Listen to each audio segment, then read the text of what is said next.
What's up everyone, and welcome to another Scary Reddit Stories video. Today, I've got two unsettling and creepy stories that are sure to give you goosebumps. So, without wasting any more of your time, let's get into the first story.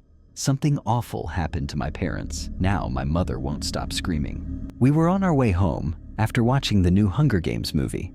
My sister Olivia was falling asleep next to me. We were all silent, listening to the radio when my dad suddenly came to a full stop. It took me a second to realize what he had seen. A small truck was blocking most of the road in front of us. "What's going on there?" Olivia asked in a sleepy voice. That's when a young woman stumbled out of the truck and walked around it to the side that wasn't in vision. Her leg seemed to be hurt. She was grabbing the side of the truck to stay in balance. My parents immediately got into helper mode, seeing a person who didn't look much older than their children. I guess she was around 20 or so. "Stephen, call 911. I'll go check if she's all right," my father said. "Maybe we should stay in the car and wait for help, honey. I've seen people tricking people into getting out of their car, and we can't just sit here and wait, Mary. There might be someone even more hurt on the other side." Before my mother could say anything else, he was already stepping out of the car. My mother opened her door to follow. "Kids, lock the car and stay inside." We were stopped on a quiet road. Around us were only trees. They slowly walked towards the other side of the truck. My father called out to the stranger. After that, we didn't hear anything else.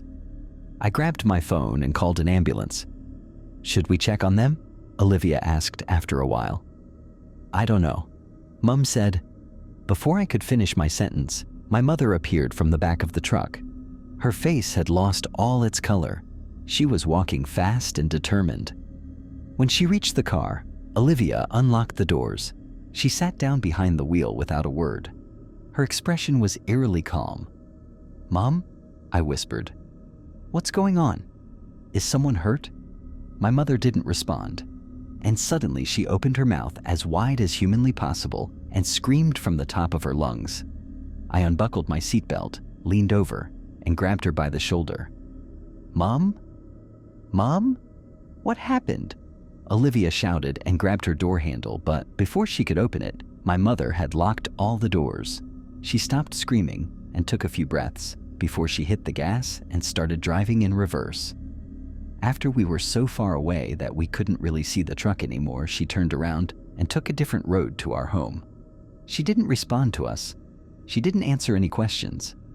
We kept asking about Dad, but she said nothing. Next to me, Olivia started crying, and then she took out her phone to call the police again. When we reached our driveway, my mother finally unlocked the car. Still silent, she walked straight home. Olivia and I exchanged a look of fear and shock. Then she jumped to the front of the car. "I'm going back. You go inside." "No, I'm coming with you." Even from inside the car, we heard the shrill sound of my mother's scream coming from our house. We ignored it and kept driving until we found the road with the trees. I kept trying to call my dad the entire time, but it went straight to voicemail. There was a police car waiting, but no sign of a truck. One officer was waiting by the police car. Another one was looking around the side of the road. We jumped out of the car and asked where our father was. The officer told us that they arrived a few minutes ago and that there was no sign of anyone. At first, they asked us if we played a prank on them, but when he saw our concerned faces and listened to our story, he said that they would follow us home and talk to our mother. "Don't worry. We will do anything we can to find your father," he said, before we went back into the car. My entire body was trembling. I had never in my life experienced anything this frightening, and I couldn't stop thinking about my dad. I hated that he didn't listen to my mom's concerns. When we reached our house, the lights in the kitchen were on. The officers followed us inside. My mother wasn't screaming anymore, but we heard the kettle in the kitchen. We followed the sound, expecting to find my mother there. I almost cried in relief when I saw that it was actually my dad. His hair was greasy and he had changed into his pajamas. "Kids, I've been worried sick about you," he said loudly, and then his gaze shifted to the two police officers. "Sir, Are you all right? Dad, we've been trying to call you. What the hell happened? Olivia shouted and tried to run to him, but one of the officers held her back. I'm absolutely fine. Fantastic even. Except for the fact that I had to take a taxi home. The prices of that. Sir, we need to ask you what happened to the truck and the woman inside. My dad shook his head. She was fine. Her car just wouldn't start, so I helped her, and then she drove off. All good. Was there anyone else with her? My dad shook his head. May we talk to your wife? She already went to bed, but I suppose we can wake her up. One of the officers walked upstairs with my father, while Olivia and I stayed in the kitchen with the other one and explained the situation one more time. When the other officer returned, he explained to us that my mother told the same story about the broken down car. Apparently, my mother remembered that the stove was still on, so she quickly drove home with us. You could hear the skepticism in his voice, but there wasn't much else they could do. They gave us their number and told us to call when anything else came up or parents said anything.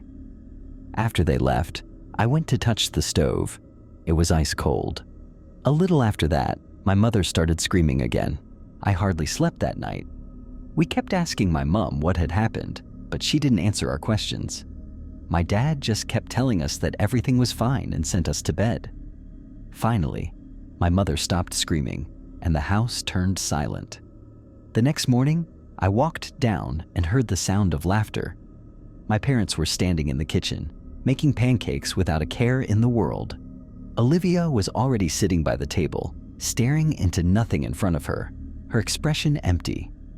We locked eyes, and I saw that she had slept just as little as I. Morning, honey? Did you sleep well? My mother said in a melodic voice. Apparently everything is totally fine, Olivia said in a mocking tone towards me. I sat down next to her, and my mother started stacking pancakes on a plate and walked towards me.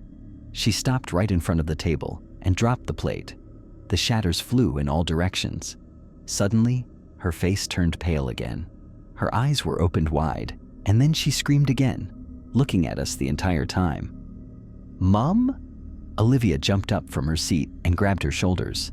Everything is all right, love, my father calmly said. My mother blinked and looked at the ground. Her face relaxed. Oh, won't you look at that? What a mess, she said and smiled at us. We went through the strangest breakfast we ever had. Olivia and I had stopped asking them what was going on. We didn't get answers anyway. Their attempts to distract us were only frustrating and scaring us more. After breakfast, I followed my sister to her room. Olivia was only a year younger than me, and we'd always been very close. I don't know how I would have dealt with this situation without her. We were both afraid of and for our parents. What do we do? She asked after I sat down on her desk chair. I don't know. Should we call someone? Uncle Freddie, maybe? We didn't have many relatives that lived nearby. Uncle Freddie was the only one, and he was still an hour's drive away. Not sure if he can do anything. They are acting like everything is normal. Except when Mum screams, Olivia said, and a shiver went down my spine at the thought of it. Something happened with that truck. I just wish they would tell us, my sister whispered. Me too. And Dad is acting even stranger. He doesn't even acknowledge her screams. We both sat there for a moment, lost in our thoughts, when we heard the door downstairs close shut, and a little later the car started running. Olivia looked out the window. It's Dad. So Mum's alone downstairs? We quietly walked down the stairs and made our way to our living room. My mother was sitting on the sofa in her hand. She held a needle and yarn, but she wasn't moving. She looked completely spaced out. When she noticed us, she slightly moved her face towards us.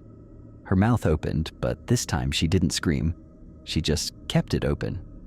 I walked over to her and sat down on the ground in front of her. Please, Mom, talk to us.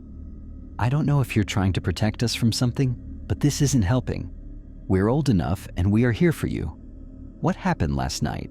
She blinked and then shook her head, as if she was just waking up from a daydream. Her mouth closed again. Her eyes went to me and then to my sister. It's hard to remember. Something keeps blocking my memories. I know that something isn't right, but it's almost as if my mind keeps falling asleep. I can't control it. Olivia came closer and sat down beside me. Maybe we should take you to a doctor. I mean, the screaming really scares us, Mom. My mother looked confused. What screaming? I swallowed. Do you remember anything about that woman? We lost her. Her eyes opened wide. For a moment, it looked as if she was smiling, but then her mouth opened so much that her face got all wrinkly. From the looks of it, it was as if she was screaming, but this time, no sound came out. I just grabbed her by the shoulders and shook her. Finally, her expression softened. Her eyes and mouth closed for a moment. She looked at the terrified faces of my sister and me. Then she tightly grabbed my arm. She wasn't a woman. I don't know what she was. It all happened so fast. But kids. A tear rolled down her cheek. I saw your father die. I don't know who that man is that came back to us. Dread filled my entire body. It felt as if a dark blanket was falling over us. I heard my mother's words, but I just couldn't believe her. I didn't want to. Suddenly, I heard the door slam shut. Olivia got up and pulled out her phone. She was just about to call an ambulance when my father walked into the room. My mother's face changed again. She was smiling, genuinely smiling. Mom isn't feeling well. I'm calling a doctor for her, Olivia said with a trembling voice. She looked at me and I saw how afraid she was of my dad. She was trying to get us out of here. My father took the phone from her hand and shook his head. No need. Your mother is fine. Everything is perfectly fine. I was actually thinking we could go to the cinema again tonight. I forced my body to get up. That sounds like a fine idea. I haven't seen the new Hunger Games movie yet. How about that one? He smiled. That sounds like a terrific idea. Yeah, I haven't seen it yet either, Olivia added. Can you get our coats from upstairs, Dad? He got up without a word and walked up the stairs. Olivia and I each grabbed one of my mother's arms. Together, we quickly walked her outside and got her into the car, still wearing our pajamas and no shoes. Where are we going? My mother asked from the back seat. We're going to visit Uncle Freddie, Olivia answered in a shaky voice. But honey, we can't just leave your dad here. He'll get lonely. I used to live in a cult that silenced women, physically, literally. The women in that cult had their vocal cords cut with a special ceremony when they were 12. We lived in a remote community up in northern BC. It is a healthy, thriving community with orchards and mines, electricity and a small clinic, and even a tattoo parlor. The teachers and doctors had internet. It was beautiful and very peaceful. Everybody was well looked after, with plenty of wonderful food and an outdoorsy lifestyle. In fact, I later learned that outsiders often make applications to join the community, women even with their children. Sometimes the applications were successful. Not me, though. I had been desperate to get out ever since the day I was 10, and my dad told me about the silencing. Dad was a teacher. I had wanted to become a teacher, like my dad. I had grown up watching him prepare lesson plans, grade assignments with his thick, chunky red pens, discussing course content and pedagogy with his colleagues, loudly and passionately. I was enthralled by it all and knew, as indeed my dad often said, there was nothing more noble and worthwhile than teaching and shaping the mind of the young. No wonder only men in our community were entrusted to be teachers. How ridiculous and backwards was the outside world with their female teachers and unsilenced women, always mired in instability and chaos. No wonder the outside was full of war, violence, debt, and poverty. Their women always under the threat of assault. The teachers played us videos with current dates, clips from the news made by outsiders themselves, showing how they treat their women. No wonder there was always a queue of women desperate to join us, a community free of mistreatment, abuse, and assault, with plenty food for everyone and a small safe home. Being silenced must be a small price to pay. I remembered my mom laughing until the tears ran down her face when I had first told her about wanting to become like teacher, just like Daddy. Then she had gathered me in her arms and sobbed as if her heart had broken. Dad told about the silencing a short while after that. He was a great teacher, and I understood why it was necessary. Dad had explained it all carefully. The history, the benefits to community, the evolution from a symbolic tattoo along the throat to an actual, painless clinical procedure which disabled the vocal cords permanently. I was so lucky I had a teacher dad who took the time to explain things so beautifully and clearly to me. Other girls would usually just get a notice from the clinic with the date and time of their silencing appointment. However, as Dad said, it was very important that it was taught correctly, with proper context. Otherwise, it wouldn't be understood properly. That's why teaching was such an important job. Having a teacher dad had other benefits too. He had thrown me a silencing party most girls could only dream of, with amazing food imported from outside, dancing and singing. I had a gorgeous floofy glittery lacy dress, also bought specially from outside for the occasion, and all my friends had been so jealous as I shimmered through the day. I still remember that dress. But then it was over, and everyone went home. My silencing would take place tomorrow.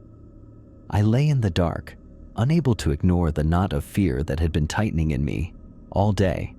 Well, all my life really, since the day Dad told me about the silencing.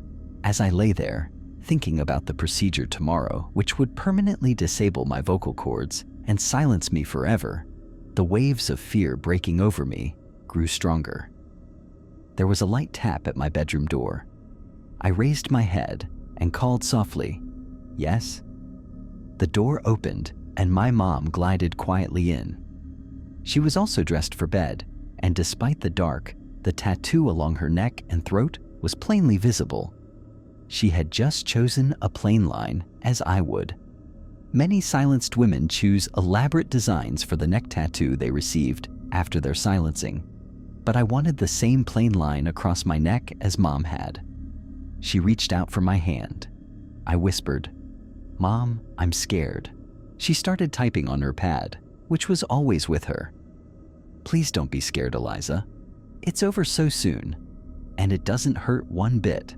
Just the tattoo afterwards a little bit." I read the glowing words. Then I said, "Mom, I don't want to. I don't want to lose my voice." She looked so sad as she typed furiously. "Eliza, your dad has explained why it's like this here. You've studied examples of societies which don't have silencing. You know how terrible and miserable they are. We are such a peaceful, orderly society since we started silencing women. You know that." Dad yelled loudly, "Louisa, are you coming to bed?" Mom bent down for one last hurried kiss and then left my room. I was alone with my fears again. I couldn't help thinking about the outside, where women jabbered, chattered, gossiped, wheedled, manipulated men, and told stories, and yammered and protested, and wanted this and that and the other. Dad said it was a disgrace, and one day, maybe they would see the error of their ways and become like our community. But all these thoughts couldn't stop my fear for tomorrow and my silencing. Dark hours passed as I stared at the ceiling. I still remember those hours, heavy like glue, silent. It must have been 2 a.m. when I heard a faint tap-tap at my window. I sat up, putting aside my childish fears, and opened the curtain. An adult woman was behind the glass, smiling at me. Her neck tattoo was clearly visible in the moonlight, a beautiful design of roses and thorns. I didn't care about safety. My dread for tomorrow had desensitized me. I threw open the window. "Who are you?" The woman opened her mouth and spoke quietly, but still spoke, her voice coming from her lips. "Hello, Eliza. Will you come away with me?" I had never seen a woman of that age, with a neck tattoo, who could talk. My jaw dropped. "What?" She started speaking rapidly. "Eliza, I know how you feel. We can take you away outside. I can't explain much now, but if you want to, you have to come away with me now. It will be a hard life, but you won't lose your voice. At least, Not today, you won't." I was silent for a bit. I felt the dreadful fear of the last few years shifting a bit, giving way to a new emotion. Hope? Excitement? I looked at the aged face of this talking woman with the tattooed roses on her throat and nodded dumbly. She smiled at me. "Excellent. Follow me." "No, you don't need anything. We have everything you will need. A car is waiting. Not even shoes. Just move fast." My heart beating fast, I followed my new friend and climbed out of the window. She drove me for hours through the mountains, through winding back roads I never knew existed. She told me how my mom had sent them a forbidden message to come get me. I knew I would never see my mom and dad again. Sometimes little bits of news filter through connections. The community thrives. Life outside is hard. But I can speak. Anyway, that's the end of this story. If you made it up to here, thank you for watching. Make sure to leave a like and subscribe for more stories like this one.